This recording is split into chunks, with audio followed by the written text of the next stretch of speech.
Ramiro, después de estos hechos, la playa de Montañita fue incluida en la lista de los puntos de acción policial prioritaria de la Ruta del Sol. Entendemos que te conoce bastante bien la playa, que es un habitué. Cada que puedo voy, me gusta mucho. ¿Sí? ¿Dirías que es un sitio inseguro? No, no, todo lo contrario.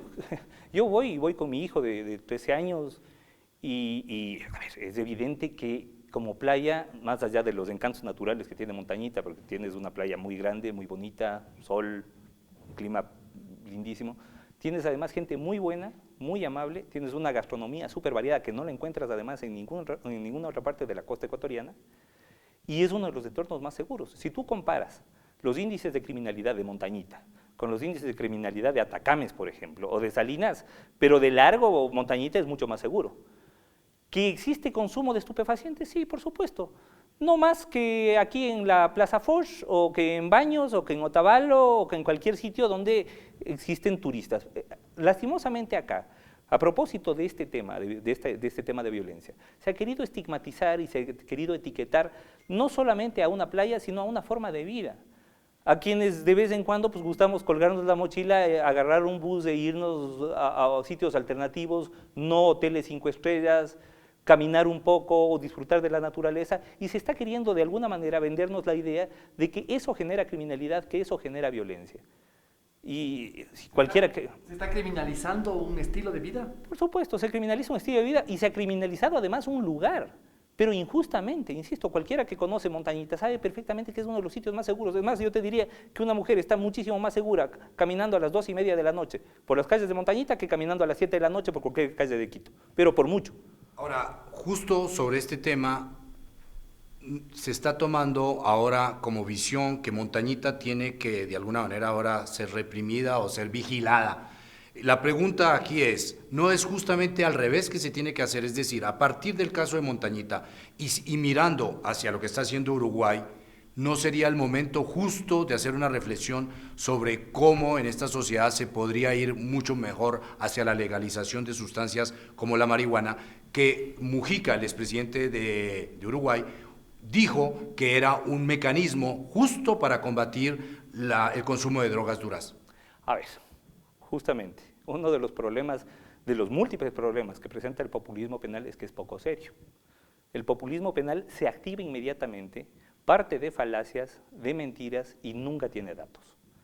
Si es que queremos hablar de la inseguridad de Montañita y si es que decidieron meter más policía, que nos digan cuáles son los índices de inseguridad de Montañita, que nos digan cuántos muertos por cada 1000 habitantes tenemos de Montañita, que nos digan cuántos delitos contra la propiedad se cometen en Montañita, cuáles son los índices de delincuencia en Montañita, y van a ver que por mucho es más seguro que Quito, Guayaquil o cualquier otra ciudad que nosotros. Pero no me ha respondido, Ramiro, ¿es el momento justo de, mirando ese estilo de vida, hacer un debate nacional sobre la posibilidad, por lo menos de debatir si se va hacia una legalización de sustancias como la marihuana? Pero sin duda, si hay algo que está claro, porque podemos discutir sobre hipótesis a futuro, que solamente cuando las probemos, cuando las comprobemos empíricamente, podremos establecer si funcionaron o no.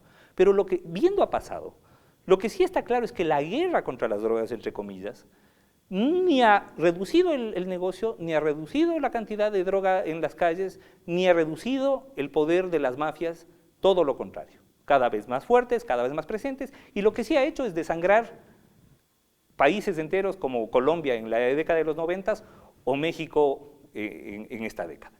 Entonces, está claro que esa guerra contra el narcotráfico, esa utopía de un mundo sin drogas, no es posible, pero además nunca ha sido posible.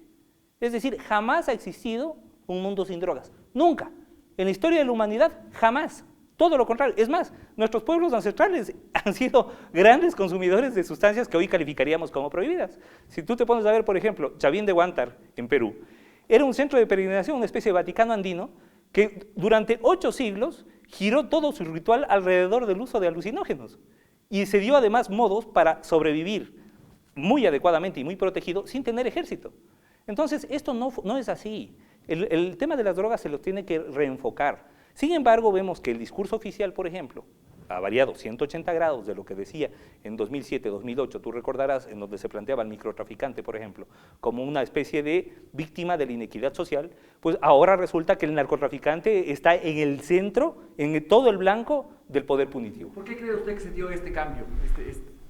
Esto es populismo penal puro, nada más. Es decir, hicieron consultas, entre comillas, sociales para el tema de las enmiendas, ustedes recordarán, y Raúl Patiño, el hermano Ricardo, que era el que coordinaba todo esto, dijo públicamente, y se lo dijo el presidente en una sabatina, el principal problema que hemos detectado y la principal preocupación que hemos detectado entre las familias, las amas de casa, los padres, etcétera, es el tema del microtráfico. Después de ese momento, claro, entonces como hay un clamor popular, todos queremos a las drogas fuera de nuestras escuelas, de nuestras calles, de nuestras familias, de nuestras casas, sí, sin lugar a dudas. La cosa es cómo lo logramos, y evidentemente no lo vamos a lograr encarcelándole al tipo que está en la esquina vendiendo 5 gramos de cocaína y 10 de marihuana. Eso de esa manera no se eliminan las drogas de las calles, todo lo contrario, lo que se genera es mayor violencia. El momento en que le metes preso a ese tipo, luego vas a tener 3 dándose bala por esa esquina. Hay una gran hipocresía en esto, Total. Ramiro, porque se supone que hay un consumo mínimo legal, ¿no es cierto?, permitido. Pero por supuesto, a ver. Pero si es que hay un consumo mínimo legal, el consumidor debería poder comprar ese mínimo legal que puede consumir, ¿verdad? Pero sin duda, el problema es que, claro, te dicen el consumo no es criminalizado, pero luego reducen de tal manera las cantidades permitidas que resulta materialmente imposible diferenciar al consumidor del vendedor. Entonces, a la final, llenas las cárceles ya no solamente de mulas, sino de consumidores. La prioridad publicitada del gobierno en este momento es la lucha contra el microtráfico. Hay una prioridad policial de luchar contra el microtráfico. Es decir, esto es parte de una política de, entre comillas, seguridad ciudadana que nos ha vendido la falacia seguridad versus garantías, ¿no? Pero si tú te vas a la cárcel, anda a la cárcel. Lo que pasa es que, a ver, eso está fuera de las tendencias actuales, pero ¿verdad? Por o sea, supuesto, no es el microtráfico lo que se está están en persiguiendo. contravía de la historia, están reeditando lo que la más reaccionaria derecha hizo en los 80s en América Latina. Esas políticas represivas. Pero si tú vas a la cárcel, vas a ver que el 70% de los que están adentro están por pequeño tráfico de sustancias prohibidas y pequeños delitos contra la propiedad. Entonces, de entrada, tienes que preguntarte qué es lo que estamos criminalizando, el delito o la pobreza. Ahora, ¿cuáles serían los... Porque además, el 99.9% de los que tienes adentro pertenecen a un solo grupo socioeconómico, el más subalterno. Entonces, ¿cómo estamos etiquetando al cliente, entre comillas, del sistema penal? ¿Cuáles serían esos casos, digamos, las prioridades y también los términos de un debate público sobre una legalización de sustancias leves, digamos, como la marihuana? Como dijo Roberto, existe una gran hipocresía.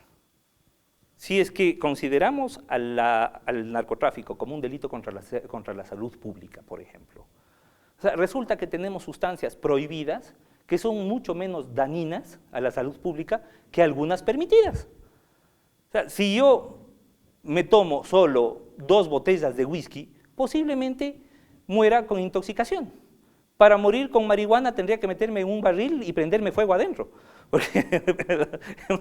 Entonces, si es que vamos a proteger la salud, bueno, pues a ver, pongamos cada cosa en su lugar. Y no solamente desde esa arista.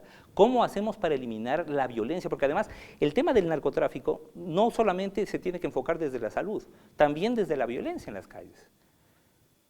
Y el microtráfico es el más violento, ojo, pero es una violencia soterrada, invisibilizada, es esa violencia que no sale en los medios, es la violencia de apareció un cadáver botado sin identificación, botado en un terreno baldío, es esa violencia, es la violencia a la que tiene que someterse el consumidor para poder adquirir una sustancia que además para él le es lícita, porque si está permitido el consumo, es lícito que yo porte y por lo tanto que yo adquiera. Entonces, este tipo de hipocresías son las que no permiten un adecuado debate que además, insisto, viene signado por un populismo penal claro. Entonces, el momento en que el gobierno se siente flojo, se siente débil en en lo electoral, en lo político, empieza a acudir a ciertas muletillas como el discurso de la seguridad ciudadana, que, insisto, es una reedición de lo que las derechas decían en los 80s.